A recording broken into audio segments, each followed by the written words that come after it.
Hello दोस्तों, स्वागत है आपका अपने ही चैनल सैफिक विस्पर्स पर। तो आज हम वो कहानी कंटिन्यू करेंगे जो हमने कल सुनी थी, जिसका नाम है दो शहरों के बीच की कहानी, ऑनलाइन वाला प्यार, रक्षिता और रावी की कहानी। जहां हमने देखा था कि रक्षिता रावी के ख्यालों में खोई हुई थी, ऑफिस से लौट रही थी और अचानक से उसकी गाड़ी ठोक गई, एक्सीडेंट हो गया। और रावी का फ़ोन स्विच ऑफ था। जावी का फ़ोन स्विच ऑफ था और जावी को अभी तक कुछ पता ही नहीं था। तो अस्पताल के कमरे में सब कुछ शांत था, मशीनों की धीमी आवाज़, सफ़ेद दीवारें और हाथ में रखा हुआ फ़ोन। जैसा कि आप लोग जानते ही हैं कि रक्षिता ने उठते ही नर्स से पूछा कि मेरा फ़ोन कहाँ है। अपने आप की चिंता नहीं है, बिल्कुल नहीं है, बस फ़ोन की चिंता है, क्योंकि फ़ोन में उसकी दुनिया बस रही है। रक्षिता ने फ़ोन उठाया। स्क्रीन अब भी वैसी ही थी, कोई नया मैसेज नहीं। उसके दिमाग में एक ही ख्याल घूम रहा था, अगर मुझे कुछ हो जाता तो क्या जावी को पता ही ना चलता। उसने आंख बंद कर ली। कोई कॉल नहीं, कोई मैसेज नहीं, कोई आखिरी बात नहीं, सिर्फ अधूरी बातें और बीच में टूटी हुई एक कॉल। उसका दिल ज़ोर ज़ोर से धड़कने लगा। इतना डरावना है ये कि जस्ट इमेजिन, आप ऑनलाइन किसी इंसान से मिले, ठीक है, आपकी बातें होती हैं, तो आप और उस इंसान के बीच का एक कनेक्शन होगा, जैसे हमारा हमारा कनेक्शन है, आपका और मेरा, मेरा और मेरी ऑडियंस। हाँ, तो ऐसा ही कनेक्शन। अगर मैं ऑफ़ रहूँगी तो आपको पता ही नहीं चलेगा कि मैं कहाँ हूँ। जैसे मैं 10 दिन गायब हो जाऊँ तो आपको पता ही नहीं, अगर मैं वापस आपको बताऊँ ना कि मैं कहाँ गायब हूँ। तो यही बात है। अभी अगर गुस्सा नहीं होना है, बट अगर मुझे कुछ हो जाए तो आप लोग को पता ही नहीं, आपको तो यही लगेगा कि मैं ऑफ़लाइन हूँ, और पता चल रहा है मैं तो स्वर्ग से, आप लोग सॉरी, स्वर्ग नहीं जाऊँगी मैं, सॉरी। खैर, स्टोरी पर आते हैं। उसने फ़ोन को सीने से लगाया, क्योंकि इतना डरावना है ये, किसी के लिए इतना ज़रूरी होना और फिर इतना दूर हो जाना। पहली बार उसे एहसास हुआ, प्यार सिर्फ महसूस करना नहीं होता, प्यार जिम्मेदारी भी होता है। और साइलेंस साइलेंस कभी कभी बहुत कुछ छीन सकता है। उसने मन ही मन कहा, अगर मैं ठीक हो गई तो मैं कभी इतनी चुप्पी के भरोसे प्यार नहीं रखूँगी। बाहर से नर्स की आवाज़ आई, आप आराम कर लीजिए। रक्षिता ने धीरे से सिर हिलाया हाँ में, और फ़ोन साइड में रख दिया। लेकिन उसकी नींद में आराम नहीं था। नींद में भी एक ही चेहरा था, जावी का, और एक ही डर कि कहीं देर ना हो जाती। फिर अस्पताल के कमरे में रक्षिता ने फ़ोन उठाया फिर से।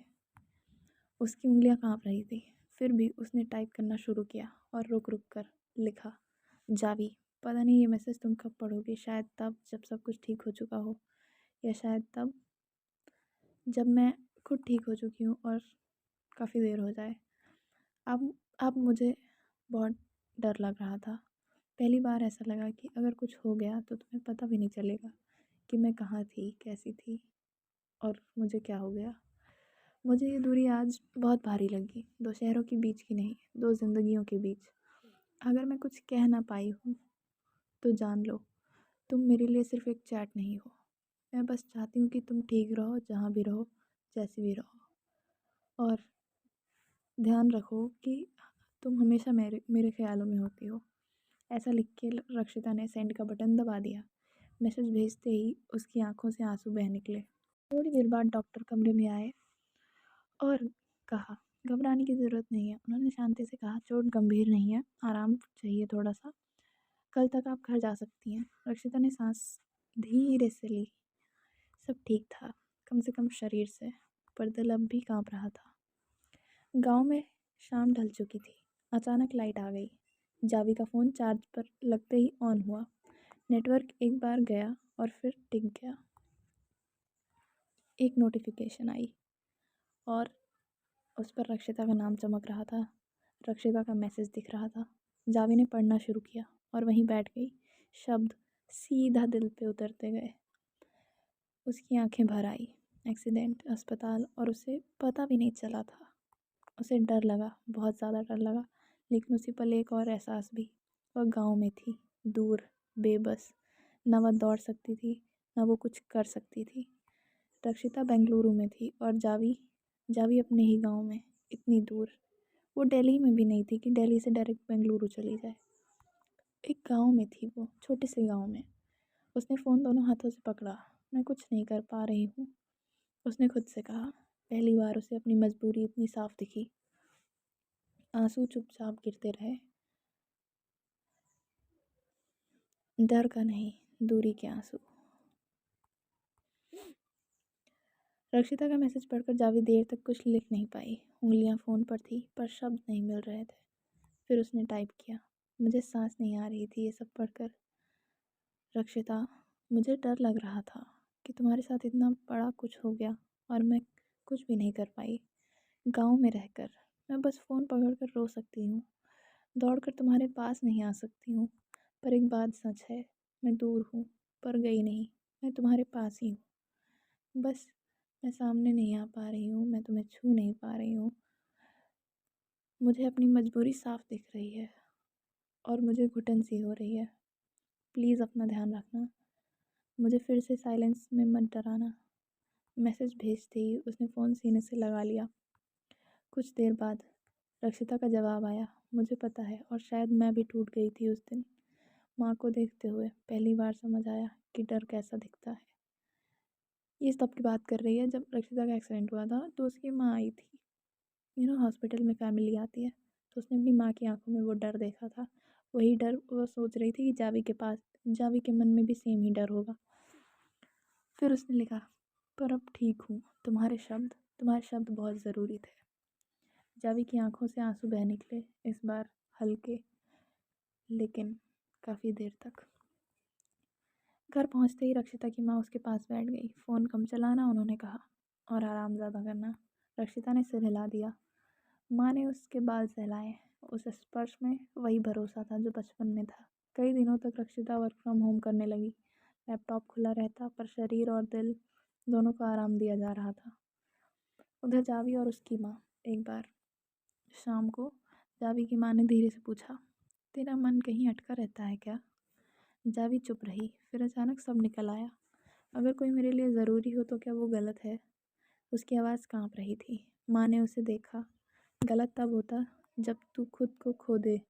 उन्होंने कहा, पर तू डर रही है, इसका मतलब तू जिम्मेदार है। जावी की आंखें भर आई। उसने अपनी माँ को गले लगा लिया और कहने लगी, माँ, मैं मजबूर हूँ अभी। उसकी माँ ने उसका हाथ थाम लिया और कहा, मजबूरी हमेशा नहीं रहती। छुट्टियों का आखिरी दिन चल रहा था और जावी ने बैग बंद किया। गांव पीछे छूट रहा था सवालों के साथ। दिल्ली की ट्रेन में बैठकर उसने एक मैसेज लिखा, कल से फिर स्कूल, पर मन आज भी वहीं है। माँ से बिछड़ कर अच्छा नहीं लगता। कुछ सेकंड बाद जवाब आया, अब हम दोनों अपनी अपनी ज़िंदगी में थोड़ा थोड़ा लौट रहे हैं। जावी ने खिड़की से बाहर देखा। दिल्ली आ रही थी और उसके साथ एक रिश्ता जो अब और ज़्यादा सच लगने लगा था। वर्क फ्रॉम होम शुरू हो गया था रक्षिता का। 2 अलग अलग रूटीन्स थे। रक्षिता का अलग, रावी का अलग। रक्षिता का लैपटॉप डाइनिंग टेबल पर खुला रहता। माँ पास रहती, दवाइयों का टाइम याद दिलाती हुई। मीटिंग्स चलती रहती, पर उसका मन स्क्रीन में नहीं टिकता। हर ब्रेक में वह फ़ोन देखती। जावी का रीच्ड स्कूल और क्लासेस ओवर का। दिल्ली में जावी की ज़िंदगी फिर से रफ्तार पकड़ चुकी थी। सुबह की असेंबली, बच्चों की आवाज़ें, कॉपी चेक करते हुए बीच बीच में फ़ोन की तरफ नज़र। लंच ब्रेक में एक छोटा सा मैसेज, आज बच्चों ने बहुत हंसाया। रक्षिता यही पढ़कर बस खुश हो लेती थी कि रावी खुश है। दोनों अपनी अपनी ज़िंदगियाँ जी रही थी, पर एक दूसरे को छोड़ नहीं पा रही थी। एक दूसरे को रोज़ मिस करती थी। हमेशा यही सोचती थी कि कब हम मिलेंगे, कब क्या होगा। हमेशा यही सोच होती नहीं है वो। अगर हम मिल नहीं पा रहे हैं किसी अपने से, तो फिर ऐसा लगता है कि काश मिलते, काश मिल पाते। तो अब आता है पहले बार मिलने का प्लान। ठीक है, पहली बार ये लोग मिलने का प्लान करते हैं। एक रात कॉल थोड़ी देर तक चली और रक्षिता ने उससे पूछा, अचानक से पूछा, कब तक ऐसे? जावी चुप रही, फिर बोली, मैं तुम्हें देखना चाहती हूँ। फ़ोन से बाहर कुछ सेकंड्स सिर्फ सांसों की आवाज़ आई। रक्षिता ने जावी से पूछा, मैं टिकट देखूं क्या? जावी का दिल तेज़ धड़कने लगा, लेकिन कुछ देर की चुप्पी के बाद उसने कहा, हाँ देख लो, मिलना तो मुझे भी है। उन्होंने तारीख तय नहीं की, बस शहर तय किया, दिल्ली। कॉल कट होने के बाद दोनों देर तक फ़ोन हाथ में लिए बैठी रही और छत को निहारती रही। पता नहीं क्या सोच रही थी मन में, लेकिन सोच बहुत गहरी थी। डर था, पर इस बार डर के साथ उम्मीद भी थी। उस दिन जावी का मन क्लास में नहीं लगा। ब्लैक बोर्ड पर लिखे शब्द धुंधले हो रहे थे। बार बार घड़ी देखती थी वो, फ़ोन चेक करती थी वो। दिल में उत्साह भी थी और डर भी। अगर सामने आकर सब वैसा ना लगा तो। ये डर तो मुझे भी है कि कभी मैं ऑनलाइन वालों से मिली और मेरी वाइब ऐसे मैच ना हुई तो। लेकिन मैच हो ही जाएगी। रक्षिता के लिए सफ़र आसान नहीं था। एयरपोर्ट तक पहुँचते पहुँचते कमज़ोरी महसूस होने लगी थी। माँ की आवाज़ अब भी कानों में थी, ज़्यादा थकना मत। फ़्लाइट में आंखें बंद की और नींद नहीं आई। दिल दिल्ली में उतर चुका था। एयरपोर्ट पर सब ठीक चल रहा था। फिर अचानक एक झटका। उसका छोटा बैग कहीं पीछे छूट गया था। थोड़ी भाग दौड़, थोड़ी घबराहट। आज ही ये होना था। कुछ मिनट बाद बैग मिल ही गया। सांस आई और उस पल उसने फ़ोन उठाया। वो कॉल रक्षिता के पास आई। रक्षिता ने कहा, जावी मैं पहुंच गई हूँ। जावी का दिल एक पल को रुक गया। सब कुछ थम गया। कहाँ हो तुम? उसने जल्दी से पूछा। गेट के पास, नीले बोर्ड के नीचे। दोनों कॉल पर ही चल रही थी और आंखें भीड़ में ढूंढती हुई। मैं सफ़ेद कुर्ते में हूँ, मैं ग्रे जैकेट में, रक्षिता ने कहा। हंसी भी आ रही थी और घबराहट भी थी।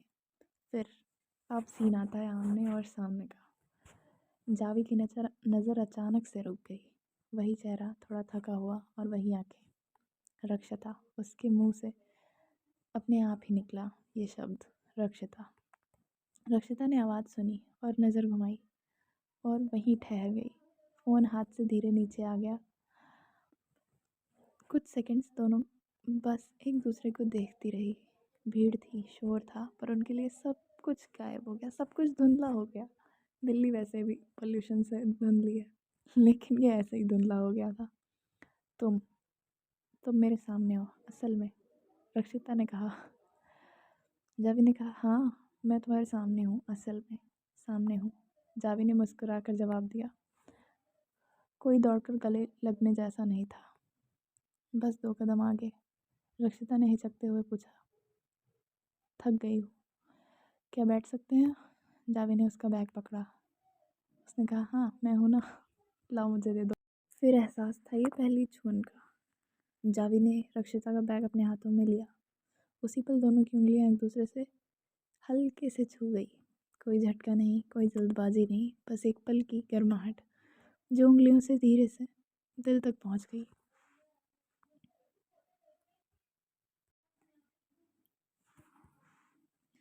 रक्षिता ने हाथ थोड़ा पीछे खींचा। फिर खुद पर ही हल्की सी हंसी आ गई। जावी ने कुछ नहीं कहा। मन ही मन दोनों सोचने लगे अपने मन में। मन ही मन खुश हो रहे थे। कुछ कहने की ज़रूरत भी नहीं थी। एयरपोर्ट के एक कोने में दोनों एक साथ बैठी थी। बीच में कॉफ़ी मशीन की आवाज़ और लोगों की चहल पहल, पर उनके बीच एक अलग ही खामोशी थी। वह खामोशी अजीब नहीं थी, ना डरावनी थी। वह वही खामोशी थी जो कॉल पर सुकून देती थी। रक्षिता ने धीरे से पूछा, अजीब तो नहीं लग रहा? जावी ने सिर हिलाया, नहीं, बस अलग है। और ये अलग अच्छा वाला अलग है। फिर पहली कॉफ़ी की बात होती है। 2 पेपर कप टेबल पर रखे थे। रक्षिता ने कप उठाया और कहा, तुम्हें कैसी पसंद है? जावी मुस्कुरा कर कहने लगी, जैसी तुम पी रही हो। दोनों हंस पड़ी। पहला घूंट थोड़ा कड़वा था और शायद घबराहट की वजह से कड़वा लग रहा था, पर कुछ देर बाद स्वाद बदल गया। कॉफ़ी ठंडी होने लगी, पर बातचीत धीरे धीरे गर्म। और जावी ने मन ही मन सोचा, अगर हर शुरुआत ऐसी हो तो इंतज़ार बुरा नहीं होता। एयरपोर्ट के बाहर दोनों साथ चल रही थी। भीड़, गाड़ियाँ, आवाज़, और उनके बीच एक अलग सी दुनिया थी। रक्षिता ने हल्की घबराहट में पूछा, हम कैसे जाएंगे? मैं कैब बुक कर लूँ? जावी रुकी। उसने रक्षिता को देखा और फिर एक बड़ी सी मुस्कान दे दी। उसने हंसते हुए कहा, स्कूटी है मेरे पास। फिर आंखों से इशारा किया, बैठ जाओगी? रक्षिता ने एक पल सोचा और फिर सिर हिला दिया, हाँ मैं। जावी ने स्कूटी स्टार्ट की। रक्षिता पास आकर बैठी और हल्के से जावी के कंधे पर हाथ रख दिया। दोनों अपने आप में मुस्कुरा दी।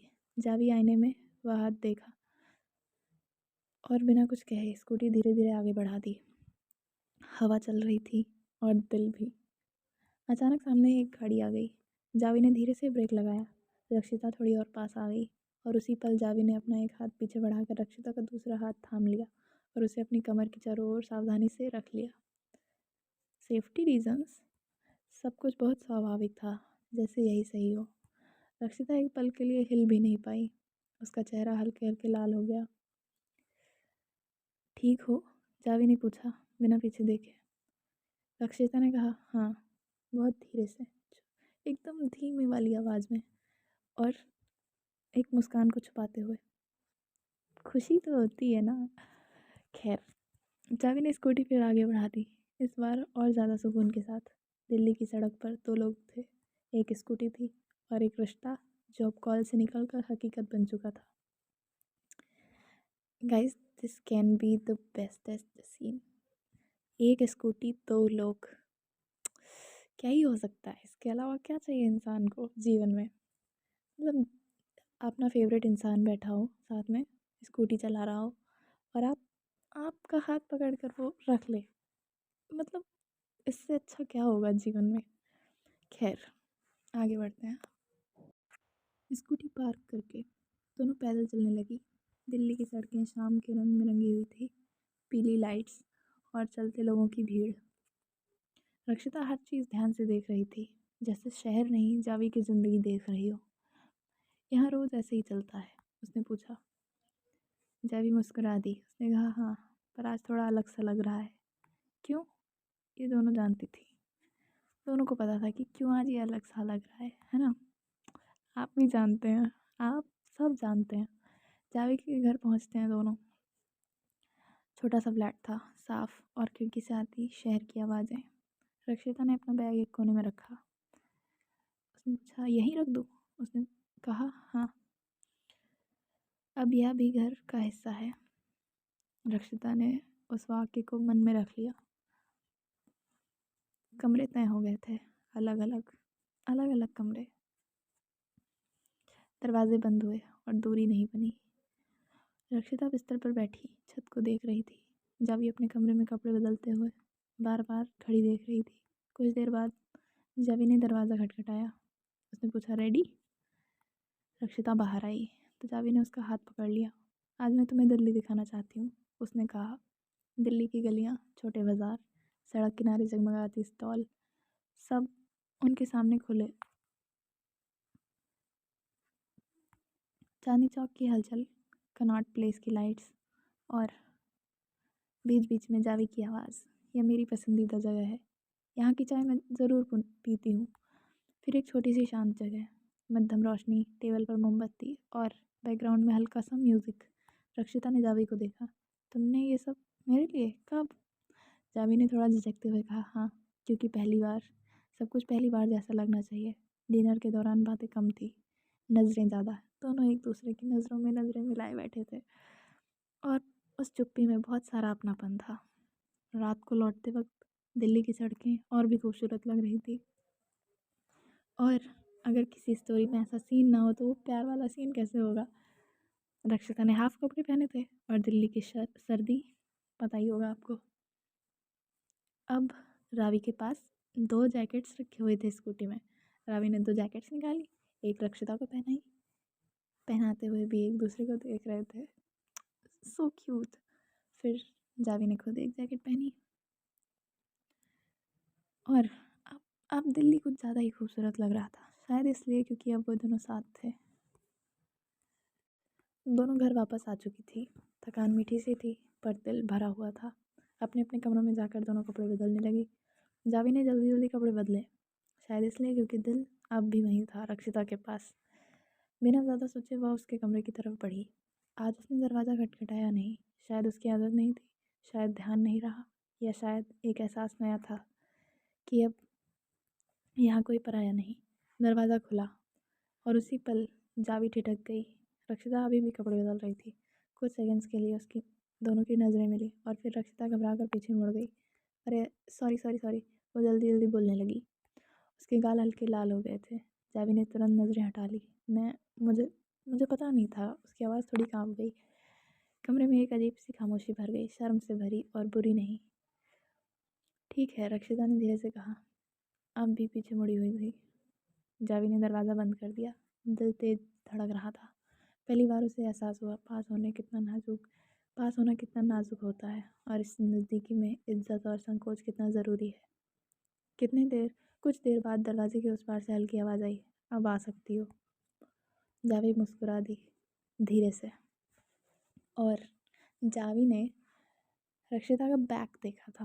बैग ऐसे बैग एकदम खाली। जावी के मन में वो बैग घूम रहा था। उसके मुंह से गलती से निकला आते ही उसके मुंह से गलती से निकला नाइस बैग। खैर, आगे बढ़ते हैं। इसी बीच जब दरवाज़ा बंद हुआ था ना, तो कुछ सेकंड्स के लिए दोनों अपने अपने कमरे में खामोशी से खड़ी थी। फिर रक्षिता की हंसी दरवाजे के उस पार से हल्की सी फिसल आई थी। ये बहुत फिल्मी हो गया, उसने कहा। जावी भी हंस पड़ी। हाँ, और बहुत अजीब भी। कुछ देर बाद दोनों रक्षिता के कमरे में साथ बैठी, अब आराम से, बिना झिझक। जावी ने तकिए से टेक लगा रखा था और कहा, तुम्हें पता है मेरे स्कूल हॉस्टल में हम एक ऐसे ही बिना नॉक किए घुस जाते थे। रक्षिता ने अपनी आईब्रोज ऊपर कर ली और फिर जावी मुस्कुराई। किसी की चप्पल उड़ती थी, किसी की किताब, और वार्डन की आवाज़ अचानक आ जाती थी। रक्षिता ज़ोर से हंस पड़ी। एक बार जावी आगे बोली, हमें रात को चुपके से मैगी बनाई थी। पूरे कॉरिडोर में महक गया था। पकड़ी गई? रक्षिता ने पूछा। बुरी तरह, जावी हंसते हुए बोली। सज़ा में पूरे हफ्ते डाइनिंग हॉल साफ करना पड़ा। हंसी कमरे में भर गई। वह हंसी डर से नहीं थी, वह हंसी पहचान से थी। जावी ने धीमे से कहा, तभी शायद मुझे ऐसे पल इतने अपने लगते हैं। रक्षिता ने उसे देखा, बिना कुछ कहे। कभी कभी कहानियाँ सिर्फ बीता हुआ नहीं बताती, ये यह भी बताती हैं कि कोई आज इतना सहज क्यों है। रात धीरे धीरे और शांत हो गई। दोनों को लगा ये घर अब थोड़ा और घर जैसा लगने लगा है। दोनों काफ़ी देर तक बातें करके शांत हो चुकी थी। कमरे में अब हंसी नहीं थी, बस दो लोग थे और उनके बीच कहने को बहुत कुछ, बहुत कुछ। जावी कुछ देर चुप रही, फिर अचानक उसकी आवाज़ थोड़ा सा भर आई। तुम्हें पता है, जब मुझे पता चला कि तुम्हारा एक्सीडेंट हुआ है और मैं कुछ नहीं जानती थी, उस टाइम वह रुक गई। शब्द गले में अटक गए। मैं बहुत डर गई थी। उसने कहा, इतना कि समझ नहीं आ रहा था कि रोऊं या सांस लूं। रक्षिता ध्यान से सुन रही थी, बिना टोके, बिना रोके। मैं गांव में थी, जावी बोली। लाइट नहीं थी, नेटवर्क नहीं था, और तुम अस्पताल में। उसकी आंखों से आंसू गिरने लगे। मुझे लगा कि तुम्हें कुछ हो गया है, तो मैं कभी खुद को माफ़ नहीं कर पाऊंगी। रक्षिता की आंखें नम हो गई। उसने धीरे से कहा, मुझे भी डर लगा था जावी। मुझे लगा कि शायद मैं तुम्हें मिल ही नहीं पाऊंगी। उस वाक्य ने जावी को तोड़ दिया। वह फूट फूट कर रोने लगी। मत कहो ऐसा, प्लीज़ मत कहो, मुझे बिल्कुल अच्छा नहीं लगता। उसने कांपती आवाज़ में कहा, मत कहो, तुम नहीं मिलती तो मैं। फिर रक्षिता धीरे से आगे बढ़ी, बिना किसी जल्दबाजी के, बिना कुछ मांगे। उसने जावी को हल्के से गले लगा लिया। बहुत कस कर नहीं, बहुत ढीला भी नहीं, बस इतना कि जावी को सहारा मिल जाए। जावी का सिर रक्षिता के कंधे पर था। उसके हाथ अपने हाथों में ले लिया रक्षिता ने। रक्षिता एक हाथ जावी की पीठ पर रखा, दूसरा उसके हाथ के ऊपर। कोई रोमांटिक दावा नहीं था, कोई जल्दी नहीं थी, बस एक इंसान दूसरे इंसान को संभाल रहा था। मैं यहाँ हूँ, रक्षिता ने बहुत धीरे से कहा, और तुम भी अब यहाँ हो, हम दोनों साथ हैं। जावी का रोना धीरे धीरे कम हो गया। सांसें अब बराबर थी। उस पल कोई शहर नहीं, कोई दूरियां नहीं, बस दो दिल जो डर के बाद साथ खड़े थे। और शायद यही प्यार है, और यही प्यार की सबसे अच्छी शक्ल थी। काफ़ी देर तक दोनों वैसे ही रही। कोई शब्द नहीं, कोई सवाल नहीं, बस सांसों की आवाज़ जो धीरे धीरे एक जैसी हो गई। जावी कोरोना अब सिसकियों में बदल चुका था। रक्षिता ने अपना हाथ अब भी उसके कंधे पर रखा हुआ था, जैसे यकीन दिला रही हो कि वो सच में यहीं है। कमरे की लाइट मध्यम थी। खिड़की के बाहर दिल्ली की रात धीरे धीरे शांत हो रही थी। उस खामोशी में कोई भारीपन नहीं था। वह खामोशी सुरक्षा जैसी थी। जावी ने धीरे से सिर उठाया। उसकी आंखों में अब भी नमी थी, पर आवाज़ पहले से साफ। रक्षिता, उसने कहा। रक्षिता ने उसकी तरफ देखा, पूरा ध्यान। मैं बहुत डर गई थी। जावी बोली, इतना कि मुझे पहली बार ये एहसास हुआ कि वह रुक गई। फिर खुद को समेट कर बोली, मैं तुम्हें खोना नहीं चाहती। कमरा एक पल के लिए ठहर गया। रक्षिता की आंखें भर आई। उसने कोई बड़ा सा जवाब नहीं दिया, बस जावी का हाथ अपने हाथ में ले लिया। मैं भी नहीं, उसने बहुत धीरे से कहा, और शायद यह काफ़ी है अभी के लिए। जावी की आंखों से एक और आंसू गिरा, इस बार डर का नहीं, सुकून का। उसने हल्की सी मुस्कान के साथ सिर हिलाया। हाँ, मैं कुछ बातें कह कर नहीं, मान कर पूरी होती हैं। और उस रात दोनों ने डर को थोड़ा पीछे छोड़ दिया। क्या होना था आगे जानने के लिए सुनते रहिए साफिक विस्पर्स। फिर से मैं आऊँगी कल लौट कर और आपको आगे की कहानी सुनाऊँगी। तब तक हंसते रहिए, मुस्कुराते रहिए और प्यार करना ना भूलें। प्यार भी करते रहिए, क्योंकि प्यार से दुनिया चल रही है। प्यार से नहीं चल रही है, पैसे से चल रही है, लेकिन प्यार से भी चल रही है। बिना प्यार के क्या ही होगा। हम तो प्यार करने वाले हैं, हमें पैसों से इतना मतलब नहीं है। हम अभी तो हमारी ये दुनिया प्यार से भरी हुई है। हमारी एक दुनिया अलग है, और बाहर की दुनिया से हमें कम मतलब है थोड़ा। तो मिलते हैं कल। Bye bye, tata. Thank you for the listening.